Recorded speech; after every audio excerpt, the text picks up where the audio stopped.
తీవ్ర కలకలం రేపుతున్న ఘటనలో యువతి రమణి సెల్ఫీ వీడియో ప్రస్తుతం సోషల్ మీడియాలో వైరల్గా మారింది. ఆ వీడియోలో రమణి ఓ మీడియా సరైన నిజ నిజాలు తెలుసుకోకుండా తనపై దుష్ప్రచారం చేసిందని ఆరోపించారు ఆమె. అలాగే సోషల్ మీడియాలో కూడా తనపై అనవసరంగా నిందలు వేస్తూ తప్పుడు ప్రచారం జరిగిందని ఆవేదన వ్యక్తం చేసింది. తన వ్యక్తిగత జీవితాన్ని లక్ష్యంగా చేసుకొని క్యారెక్టర్ అసోసియేషన్ జరుగుతోందని రమణి చెబుతూ తీవ్ర మనస్తాపానికి గురైంది.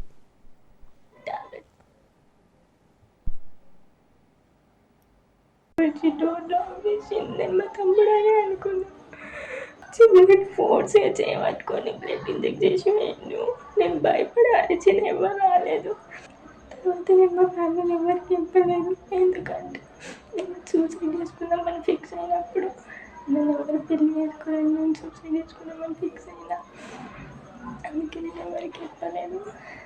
వాళ్ళ తమ్ముడు నెక్స్ట్ డే వెనస్డే థర్స్డే రోజు నాకు ఇన్స్టాగ్రామ్లో మెసేజెస్ పెడుతూనే ఉన్నాడు.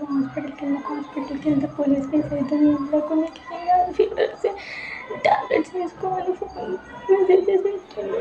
తర్వాత నైట్ ఫ్రెండ్ ముందు చెప్పింది పెప్ ట్రీట్మెంట్ ఉంటుంది, దానివల్ల వైరస్ ఇంక ఇన్ఫెక్ట్ కాదు, 3 days వరకు ఏం ఎఫెక్ట్ కాదంట. హాస్పిటల్కి వెళ్ళి నెక్స్ట్ డే నేను మమ్మల్ని తీసుకుని హాస్పిటల్కి వెళ్ళాక డాక్టర్ చూడమని చెప్పిండు. చెప్పిన తర్వాత